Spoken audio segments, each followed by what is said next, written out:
Good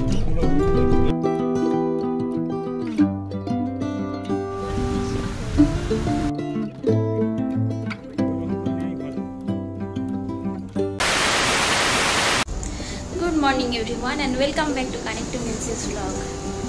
तो आबार आज के एक नतून सकाल निये चले एसेछि तोमादेर सामने। तो देखतेई पाচ্ছো এখন সকাল অনেকটাই সকালবেলা, প্রায় 7টা মতো বাজে সকালে। আর আমার কিন্তু স্নান কমপ্লিট হয়ে গেছে, কারণ স্নান করে নিয়েছি। সকাল সকাল উঠে পুজো করার ছিল, তো সেই জন্য স্নানটা করে নিয়েছি। আর চুলটা এখনও শুকায়নি, চুল এখনও ভেজা। আজকে মেঘের পরিস্থিতি একটু ঠিক আছে, কিন্তু জানি না কতক্ষণ ঠিক থাকবে, কারণ কালকে তো খুব বৃষ্টি হয়েছে, প্রচণ্ড বৃষ্টি হয়েছে কালকে। তো দেখতে পাচ্ছ আমি এখন রান্না করে চলে এসেছি। মামুনি সমস্ত কিছু রান্না করে দিয়ে চলে গেছে, বাবার আর ওর মতো রান্না মামুনি করে দিয়ে গেছে, আর সেটা গুছিয়েও রেখে গেছে। কিন্তু আমি এখন রান্না করবো আমার আর মামুনি। আর যেহেতু আজকে সোমবার, তো আমরা আজকে নর্মাল বাড়ির খাবার খাবো না, তো আমরা আজকে একটু সামা চালের ভাত করব আর কিছু সবজি সেদ্ধ করে নেব। তো আমি ওইদিকে ভাত কিন্তু সেদ্ধ হতে দিয়ে দিয়েছি, আর এখানে আমি ফলটা আগে কেটে নিচ্ছি, কারণ ওকে ফল দেওয়ারও টাইম হয়ে গেছে। এখন প্রত্যেক দিন না 11টা, ওই 10:30 থেকে 11টার মধ্যে ওকে প্রত্যেক দিন কিছু না কিছু ফল দিচ্ছি, কারণ ফল খাওয়াটা একটু ভালো। আর তাছাড়া এখনকার দিনে না বাইরের কোনো কিছু খাবারের থেকে আমার মনে হয় যে যদি একটু করে ফল খাওয়া যায়, তা যাই হোক, আপেল হোক, মৌসম্বি হোক, কলা হোক, তো সেটা শরীরের পক্ষে ভালো। তো আমি এখানে আমাদের দুজনের মতোই কিন্তু ফল কেটে নিচ্ছি।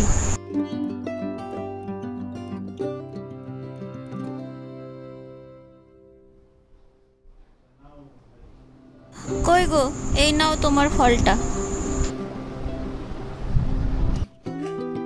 দেখো মাম্মি কিন্তু এখানে সবজিগুলো সেদ্ধ করে দিয়ে গেছে। এখানে আছে গাজর, আছে পেঁপে, আছে আর আলু আছে। আর আমি এখানে ভাতটা করব।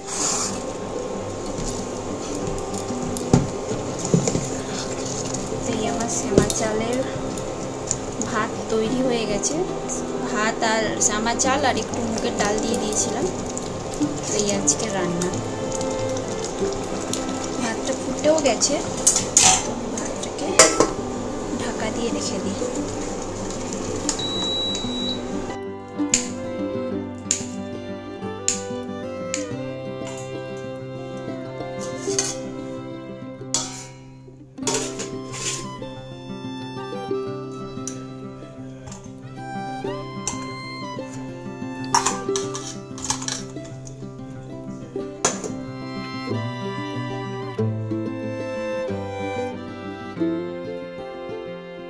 তো এই গাজর, আলু আর পেঁপে সেদ্ধ মাখা, তার সাথে একটু কাঁচা সর্ষের তেল আর কাঁচা লঙ্কা কুচি আর একটু নুন দিয়ে দিও।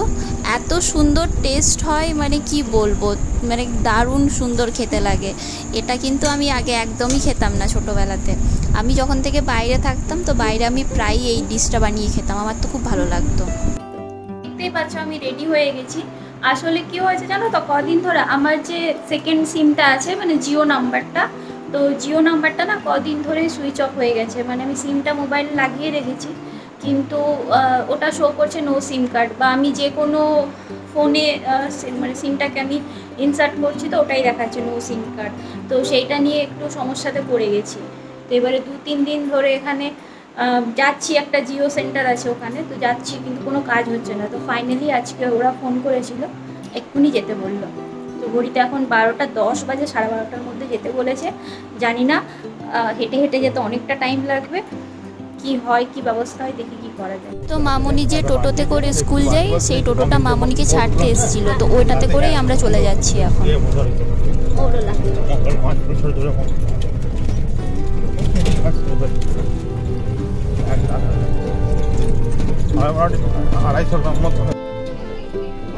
অবস্থা এরকম।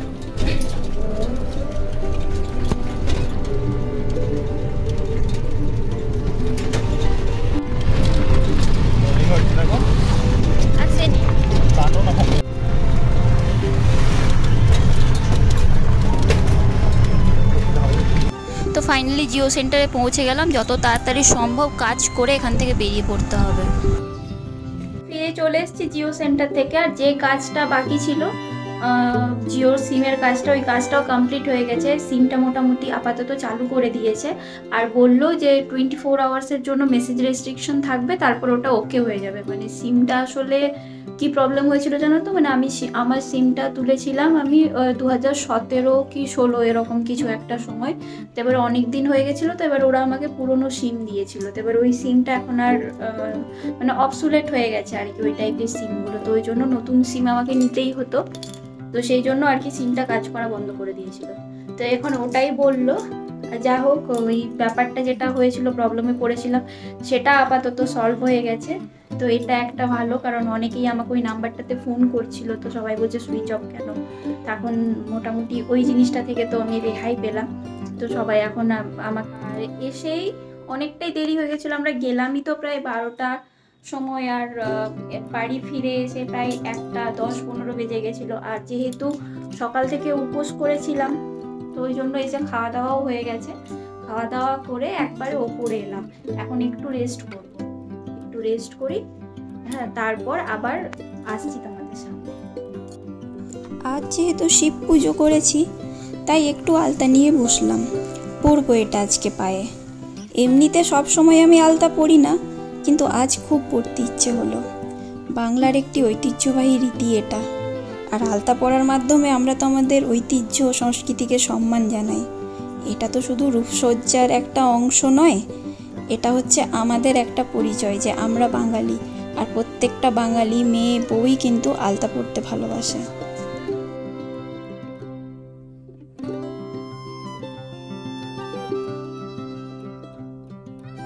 প্রাচীনকালে এই আলতাই কিন্তু মায়েরা তাদের মেয়েদের জন্য বানিয়ে রাখতো। নানা রকম গাছের শেকড়, ফুল, পাতা, গাছের রস, এসব দিয়ে কিন্তু আলতাগুলো বানানো হতো।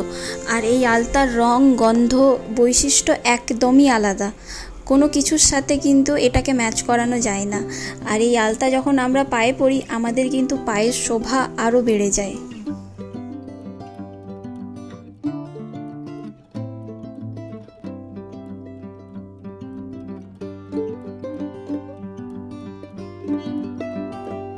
জানি আমি তোমরা অনেক দিন ধরেই অপেক্ষা করছো যে ভ্লগ কবে আসবে, ভ্লগ কবে আসবে এটা।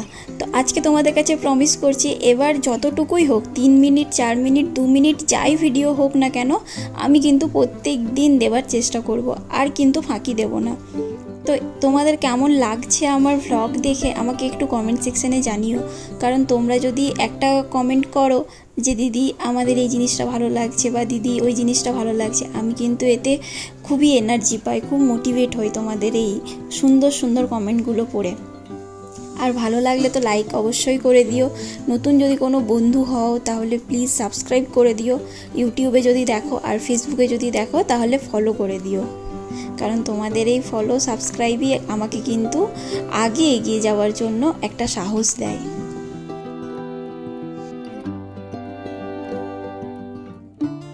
তো তোমাদের সাথে কথা বলতে বলতে দেখো আমার কিন্তু আলতা পরা হয়ে গেল।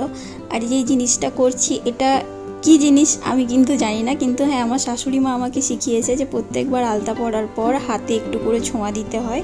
তো সেটাই আমি করলাম। এবার আলতাটাকে গুটিয়ে রেখে দিই, যেখানে ছিল, যার যেখানে স্থান তাকে তো সেখানে রাখাই ভালো। আর হ্যাঁ, তোমাদেরকে আরেকটা জিনিস দেখাবো, আমাদের বাড়িতে কিন্তু একজন নতুন সদস্য এসছে।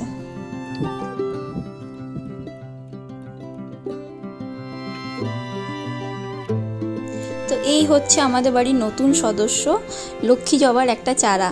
এই চারাটাকে এখনও বসানো হয়নি, তবে খুব তাড়াতাড়ি বসানো হবে, জল দিয়ে দিয়ে একটু, কারণ মাটিটা শুকিয়ে গেছে। তো এবারে জলটা দিয়ে দিলে ভালো হবে। আরও 2-1টা গাছে জল দিতে হবে, যদিও বাইরে প্রচণ্ড মেঘ করে আছে, একটু পরেই বৃষ্টি হবে, তাহলেও জলটা দিয়ে দেওয়াই ভালো।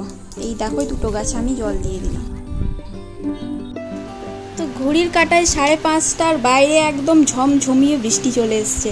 তোমাদেরকে বলছিলাম না খুব মেঘ করে এসছে, একটু পরেই বৃষ্টি হবে। সত্যি তাই, এত জোর বৃষ্টি এসছে, মানে কি বলবো, আজকে না এখানে বান হয়ে যায়, এত জোর বৃষ্টি হচ্ছে দেখো বাইরে।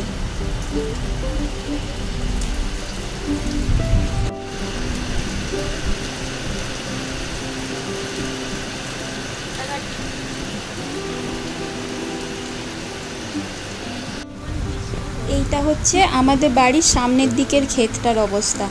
আগের দিনে দেখাচ্ছিলাম না তোমাদেরকে যে ক্ষেতটাতে ধানের চারা লাগা ছিল, ওই ক্ষেতটা কত বৃষ্টি হয়েছে দেখেছো, জলে একদম সাদা হয়ে গেছে।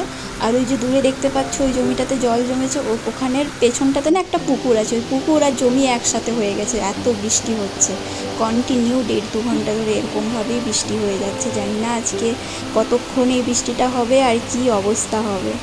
এখানে তো সামনেই একটা নদী আছে।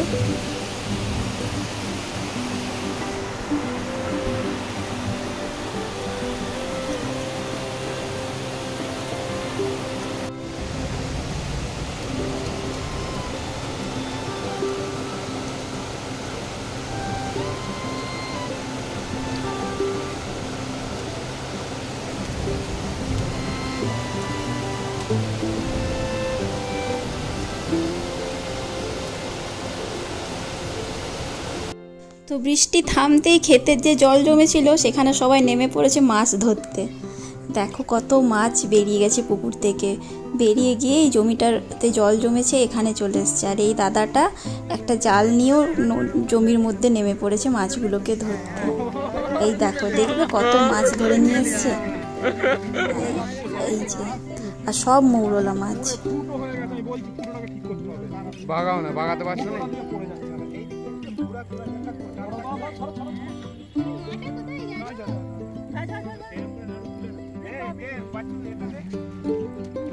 বাচ্চা তো মাছে না, পা তুলে দাও তুমি। গেল রে কন্ট্যাক্ট করে। এইবার আসানসোলে কিন্তু খুব বৃষ্টি হয়েছে জানো, আর আমার না খুব টেনশন হচ্ছে যে কী অবস্থা, কারণ আমাদের বাড়িতেও তো পুকুর আছে, তো আমাদের বাড়ির মাছগুলো তাহলে এইভাবেই বেরিয়ে যাচ্ছে। সে যাই হোক, ওভারঅল ব্লগ তোমাদের কেমন লাগলো আমাকে জানাবে কমেন্ট সেকশনে। আর হ্যাঁ, ব্লগটা ভালো লাগলে একটা লাইক করে দিও, শেয়ার করে দিও তোমার বন্ধুদের সাথে। আর হ্যাঁ, অবশ্যই সাবস্ক্রাইব করে দিও যারা ইউটিউবে দেখছো তারা, আর যারা ফেসবুকে দেখছো তারা ফলো করে দিও আমাকে। তো আজ তাহলে আসি, আবার দেখা হবে অন্য কোনো দিন অন্য আরেকটা ভ্লগে, কারণ আজকে যদি আমি আরও ক্লিপস তোমাদের সাথে শেয়ার করি এই ভ্লগটা কিন্তু অনেকটাই লম্বা হয়ে যেত, তাই এই ভ্লগটাকে আমি এখানেই এন্ড করে দিচ্ছি। আর হ্যাঁ, লাইক কমেন্ট শেয়ার করতে কিন্তু ভুলো না প্লিজ, তাড়াতাড়ি করে লাইক কমেন্ট শেয়ারটা করে দিও। আমি কিন্তু ওয়েট করে থাকি তোমাদের সুন্দর সুন্দর কমেন্টগুলো পড়ার জন্য, তো দেরি না করে ঝটপট করে দাও।